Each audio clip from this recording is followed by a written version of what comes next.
Everyone wants to be successful, unless there's something wrong.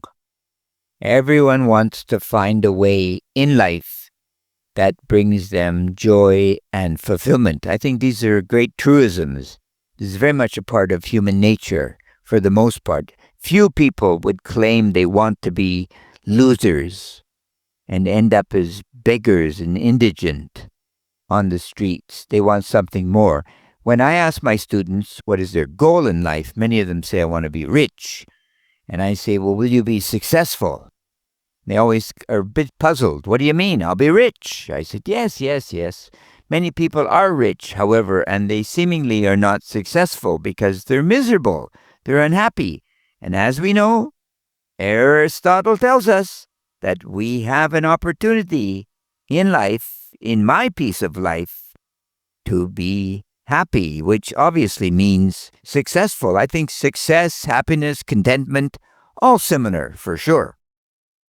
And it seems that money is a factor.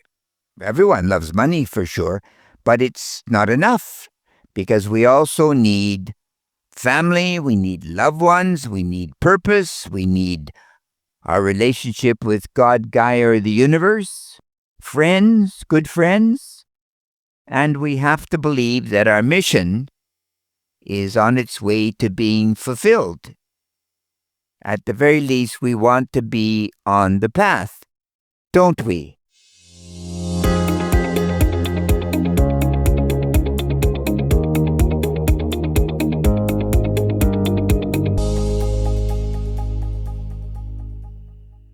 So success, I think it's very, very interesting. It's a difficult subject because what do you mean? To one person, success could mean perhaps my mom raising 5 children. She considered herself extremely successful because her children were all healthy and happy and all went to school, had good careers, etc. Another person might say, I'm successful because I have $10 million in the bank. And I think if they have $10 million in the bank, God bless them, especially if they have a loving, caring family. They've done it. They've achieved a work-life balance. I think to myself as well that it's attributed probably to Confucius.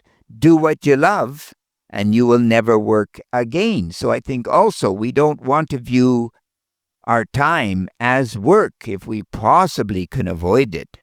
I think it would be scary in a sense to spend most of your life working. One young man the other day worked for a large chip manufacturer in here. He said that he'd gotten home at 4 o'clock. You hear me? 4 o'clock in the morning. And one of my students mentioned, oh, but he's making so much money. But I said, but so what? He obviously is not on his way to success if he's getting home at 4 o'clock in the morning. So I think we need to take command of what success means. Because if you think to yourself, the very first thing you have to do when it comes to an approach, a successful approach to life, is you have to clarify what you want. What do you want, truly want, out of your piece of life? And if you don't know, many people claim they don't know.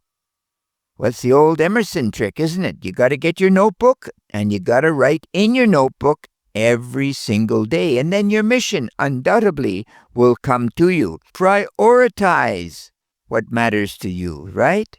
Very important once again. Obviously, if you want to get a degree, you have to prioritize your studies. You want to build a business or start a business, you have to prioritize money.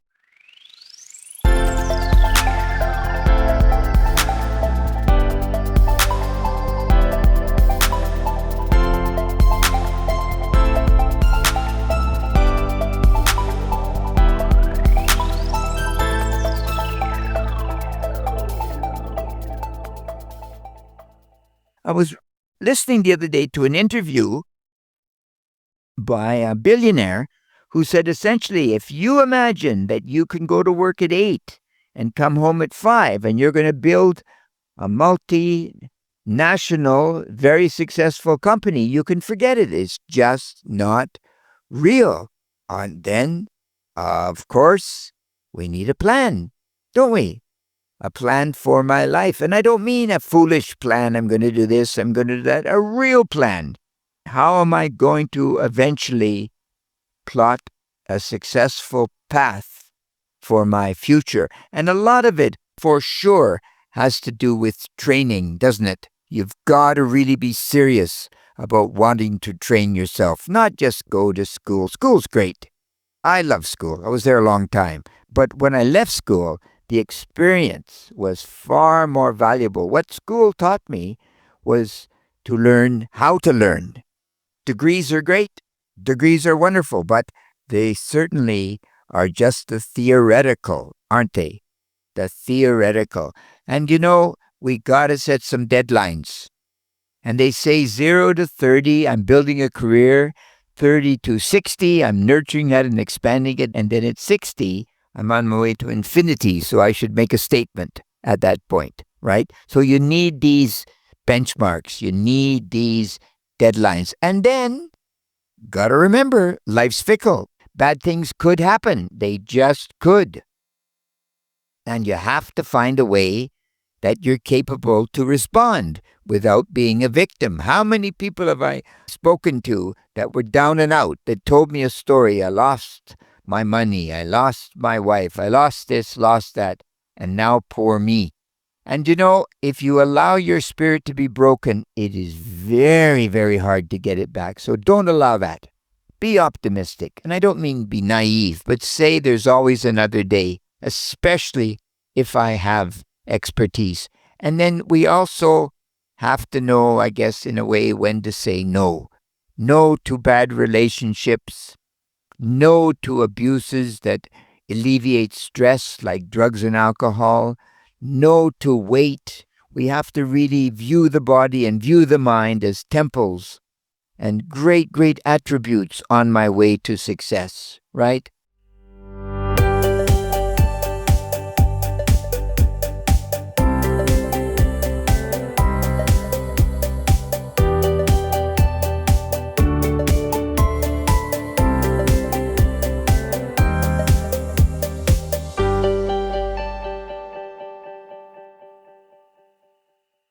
And then, gosh, the biggest one of all, when we do get beaten down, and we will, many of us do, we get beaten down, remember that you can get back up. You can. You really can. I mean, there's too many stories in history. If you want reference points, look at the people that were broken. I always think of Churchill. Churchill spent 10 years in the political wilderness before he came back and really saved the Western world from Nazism by becoming Prime Minister of Britain. Saved the world. But 10 years he waited for that opportunity because he felt that he had a mission and he was going to be called to do something, and he was ultimately. So I think it's an interesting way to approach life, isn't it? Remember that you're always being called to do something great. To you, of course. To you. And leave you with a thought. An act of kindness is a wonderful way to build up your success. Because an act of kindness makes you reflect what success is all about. Ultimately, it's to share my success with others. So when you commit an act of kindness, usually other people respond well. And when you are successful, you, in theory, are going to be able to help so many souls, so many people, because they also want to feel enlightened and successful, don't they? For sure. And you know what they say. Critical thinking is everything, especially on your path to success. And critical thinking is great. Truly great. You take care. God bless. Bye-bye.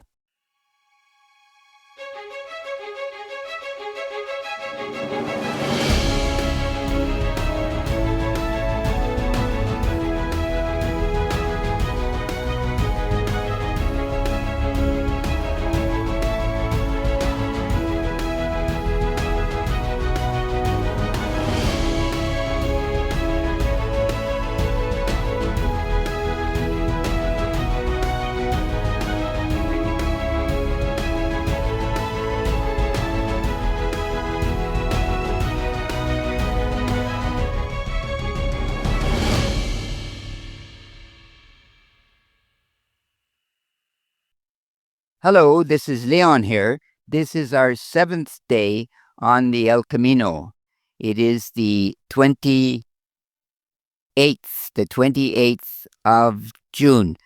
Truly a blistering day. We were told last night in the hotel this was going to be an easy day. We walked 22 kilometers, but the temperature was around 34 degrees. I got totally burnt. David's skin is stronger and he didn't. So be prepared when you do something like this walk. Today we're going to talk about success and what you reflect on immediately when you're in these small Spanish towns is the pace of life is radically different than in the normal capitalistic societies. Last night, as we were walking back to our hostel, we came upon a crowd of people that were dancing and singing and enjoying life. Went into a restaurant, had dinner, and nobody seemed to want to bring the bill. The pace of life is radically slower. So I think the point is find your own form of success. If it's money, great. If it's something else, that may be great too. Little story. Many years ago, I was in India with a friend of mine who was in the tea business, and he wanted to send tea back to Taiwan. So we went to the post office, and there were 1 million people, a lot of people in this post office.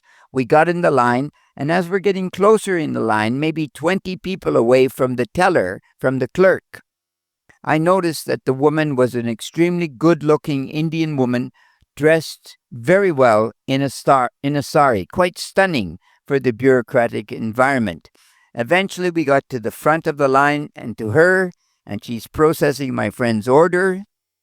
And I said to her, "How are you today?" And she looked at me and she blushed and she said, "I'm just great."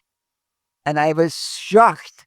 Knock me over with a feather is the idiom in English. I was stunned. And she went on to tell me, I love my job because it allows me to go home at 5 o'clock, be with my family, and then I can do my second business. She was something to do with embroidery. She was selling something along this line on the internet. But it proves that not to be a wage slave does not mean that you have to be an entrepreneur. You have to go into business. You can have a certain mentality that life is enjoyable, pleasurable, and free. Right from Socrates, do what you love and you will never work again. So certainly something to be reflected on when it comes to success. Now to David. Yes, Dave here. And I have a post office story too. I have a friend who works at the post office.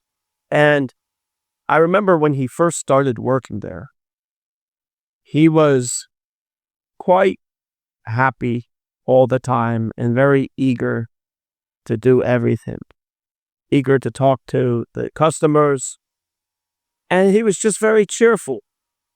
Now, it's been about 2 years later, and his demeanor has changed quite a bit. When I ask him how he's doing, he says, it's okay.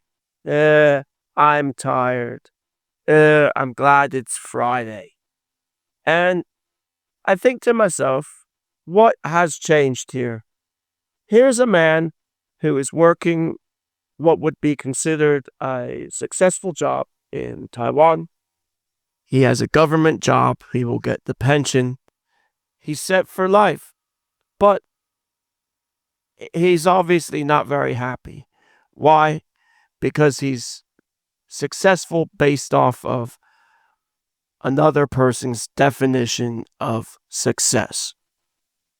So you need to think to yourself, what does success mean to you? Maybe it is to write a book.